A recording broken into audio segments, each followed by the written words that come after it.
neoliberalismo e sofrimento psíquico. Você pode até nunca ter pensado sobre isso, nunca ter feito a associação entre modelo econômico e formas de sofrimento. Mas tem gente se debruçando sobre esse tema. O psicanalista Christian Dunker, nosso entrevistado de hoje, é uma dessas pessoas. Dunker integra a equipe do Laboratório de Pesquisas em Teoria Social, Filosofia e Psicanálise da Universidade de São Paulo e é um dos organizadores do aqui, Neoliberalismo como Gestão do Sofrimento Psíquico. Dunker, muito obrigada por ter aceito o nosso convite, por estar aqui hoje no Opinião Pernambuco. Eu quero começar falando sobre o laboratório, o Laboratório de Pesquisas em Teoria Social, Filosofia e Psicanálise da USP. O que faz exatamente esse laboratório? Quais são as propostas e para quem ele fala? Obrigado pela nossa discussão aqui, pelo trabalho de vocês em Pernambuco. E eu começaria dizendo que o nosso laboratório ele é uma tentativa já há 15 anos de reintegrar a psicologia, a psicanálise e a filosofia, que historicamente na USP nasceram no mesmo lugar, nasceram com um projeto conjunto e que foram se separando ao longo do tempo, né? E que gerou inclusive um afastamento entre professores, entre alunos. Então o nosso projeto era de pôr os pesquisadores para se debruçarem sobre problemas comuns e para fazer um giro também da tradição de pesquisa que existe no país, é bastante forte, sobre epistemologia da psicanálise, sobre teoria do inconsciente, para, assim, modos de intervenção. Como a gente trabalha com modelos críticos, como a gente examina rigorosamente conceitos e orienta isso para reformulação de práticas. Então, esse seria o conceito básico e fundamental da psicanálise. Ela sofreu tantas críticas durante tanto tempo na sua história e passamos tantas vezes defletindo essa crítica, dizendo não, deixa ela para lá. Chegou a hora de incorporar, filtrar o que é interessante e transformar para mudar a nossa prática. Bom, aí eu vou agora para o livro e quero começar pela introdução do livro. A frase desta introdução, eu grifei ela aqui, diz o seguinte: controlar a gramática do sofrimento é um dos eixos fundamentais do poder. Aí eu vou pedir, professor, para o senhor comentar essa frase dentro desse recorte do neoliberalismo, que é o recorte do livro.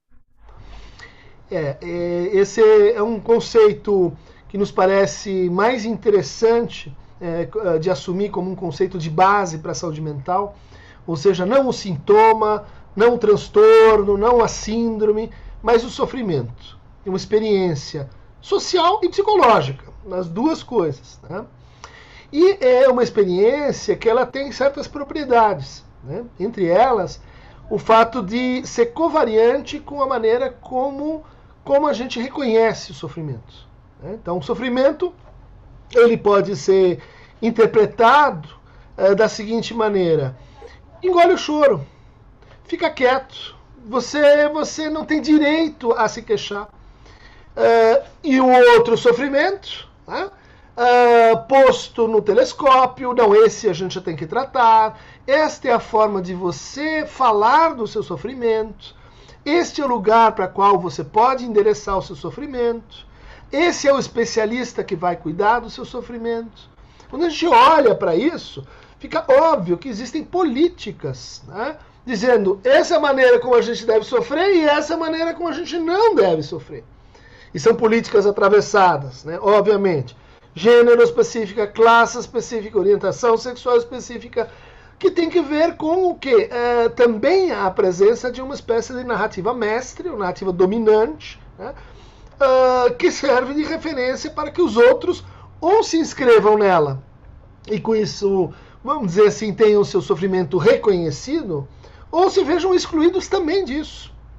Era isso que eu ia lhe perguntar. Se aí dentro desse recorte neoliberal que o livro faz, esse sistema econômico, político-econômico, tem a propriedade de ditar as formas de sofrimento, nomenclaturas a essas formas de sofrimento.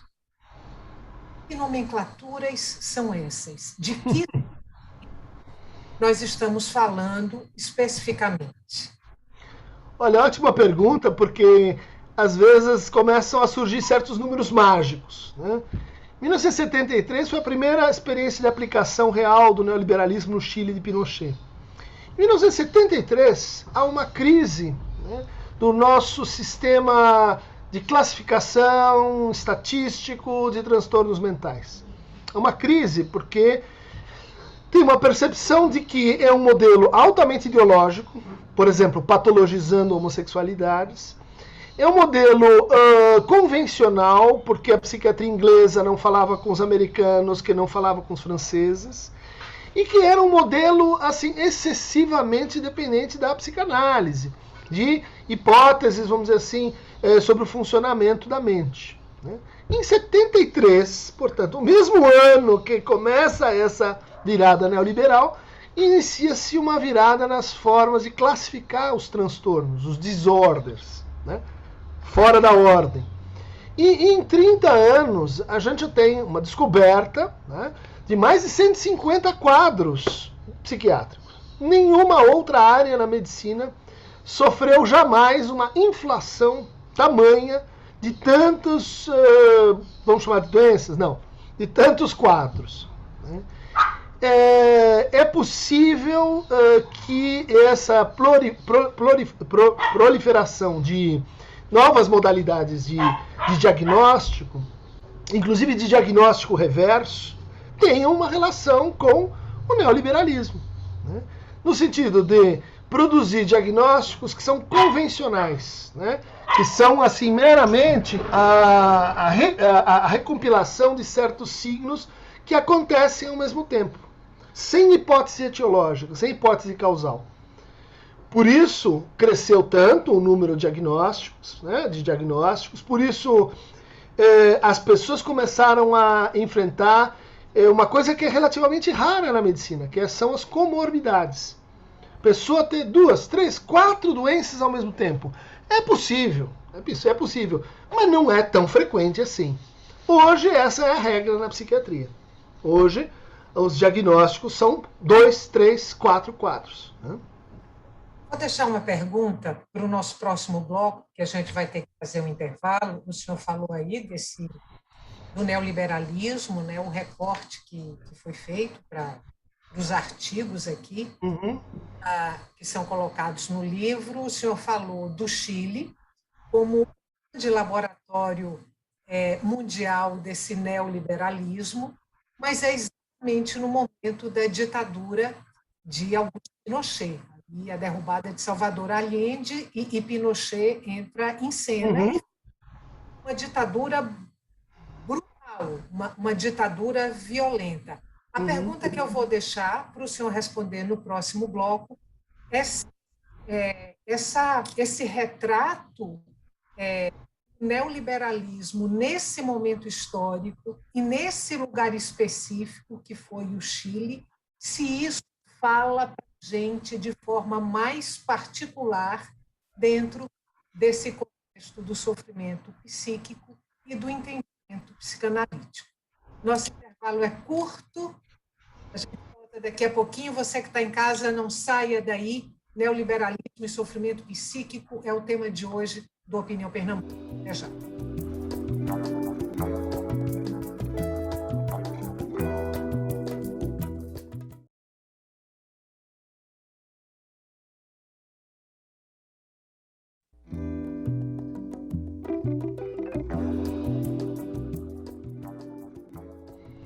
Estamos de volta para o segundo e último bloco do Opinião Pernambuco. O tema de hoje do nosso programa é neoliberalismo e sofrimento psíquico. Eu converso com o psicanalista Christian Dunker, professor do Instituto Instituto de Psicologia da USP. Lembrando para você que o Opinião Pernambuco também é veiculado pela Rádio Universitária FM e pela Rádio Universitária Paulo Freire AM.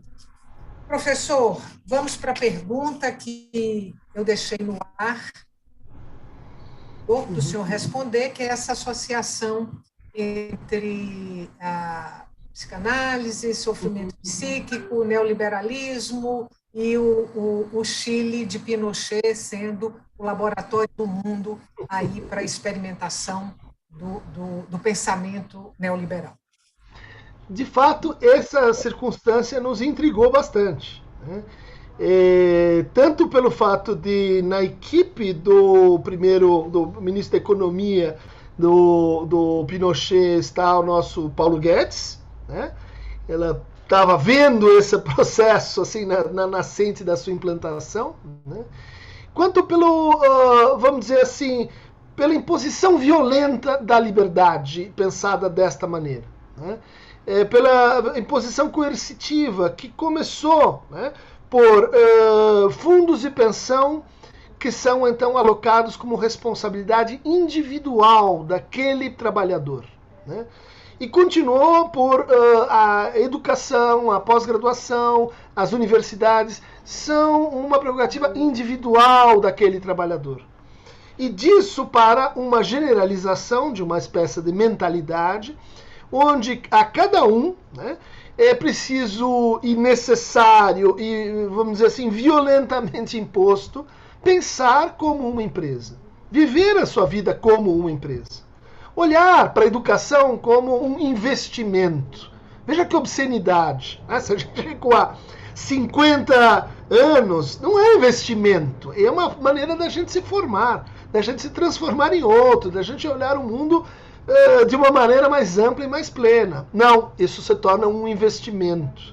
Assim como você deve olhar para a sua vida a partir de cálculos jurídicos, a partir de relação entre custo e benefício aplicada a todas as esferas, né? O problema não é que isso exista e seja importante a economia, mas de que a economia domine a cultura, nossas relações desejantes, nossas relações de troca amorosa e nossas relações interpessoais, né? Então, essa violência, né, quer dizer, é no fundo uma ditadura, é um golpe, né, em cima do Allende. Isso vai marcar a aplicação do neoliberalismo pela Thatcher na Inglaterra, pelo Reagan, né, nos Estados Unidos. Isso vai se desdobrar em políticas que a gente conhece, intervencionistas, né? Vamos levar a liberdade para o Afeganistão e coercitivamente impor a democracia. Você percebe que tem algo, vamos dizer assim, errado dentro do certo, né? A gente quer a democracia, mas dessa forma, né? A gente quer a liberdade, mas nesse pacote ela acaba sendo nociva, né? Então a associação, ela de fato traz essa ideia de que daqui para frente estão autorizados meios violentos para aumentar a produtividade. Vou demitir 10% dos funcionários dessa empresa. Vou fazer um departamento concorrer contra o outro.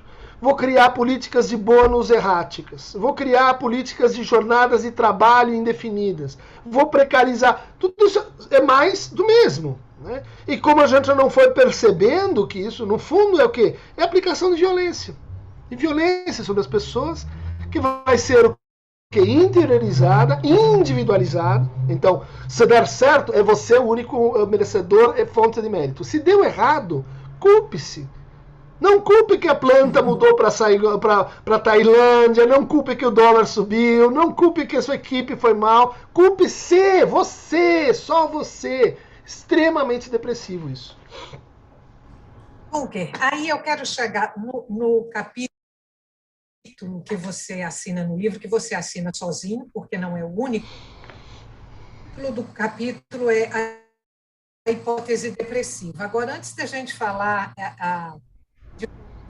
aqui especificamente, já que a gente falou no Chile, eu vou pedir para você comentar uma epígrafe que tem aí no livro, não é no seu capítulo, é na altura do livro, e que é uma pichação lá do Chile, em 19, quando houve aquele movimento de rua, né, contra a questão da economia no Chile, contra o governo, enfim, contra o modelo de aposentadoria, e a epígrafe diz o seguinte, abre aspas, era capitalismo, fecha aspas. Eu vou pedir para você comentar esse epígrafe. Desculpa. Não Falhou. era, a epígrafe não era depressão, sim. era capitalismo. Então, o laboratório tem uma coordenação múltipla, né? A gente trabalha junto com o professor Vladimir Safari, que aliás era chileno, nascido nessa época, e o professor Nelson da Silva Júnior, que tem aí, casado com a Lena de Recife, tem uma relação toda peculiar com Pernambuco, né? E essa epígrafe, ela tem um duplo sentido. Primeiro, lembrar que a palavra depressão, ela apareceu no vocabulário econômico, né, do ponto de vista da distribuição para a população em geral, primeiro no vocabulário econômico e depois no vocabulário psiquiátrico, psicopatológico, psicanalítico. Né? A depressão era uma prima pobre da psicopatologia. Acontecia e tal, mas a melancolia era mais importante, né? Mas a psicose maníaco-depressiva era mais importante. Né? Ou seja, não era depressão, era capitalismo. Na crise de 29, onde a palavra depressão se popularizou, a gente poderia dizer assim, era capitalismo, não era depressão. Né? O capitalismo ele vive de crises produzidas, de depressões previsíveis, como a de 2008. Né? Quer dizer, a sua marcha ela precisa de explicações, ela precisa de renovação dos espíritos, dos sistemas de crença. Como, vamos dizer assim, as grandes narrativas, tanto as narrativas políticas quanto as narrativas religiosas, elas foram declinando um pouco em importância, né, para explicar a desigualdade, a diferença, os efeitos nocivos do capitalismo, é muito possível que tenha se descoberto uma nova forma de, vamos dizer assim, mitigar contradições, que é individualizando e patologizando no sentido, né, da produção de certas formas de mal-estar que junto com o conflito psíquico acabam se tornando depositárias, né, para esconder o conflito social. Veja, não é uma negação do psíquico, mas é uma montagem entre o psíquico e o social. Né?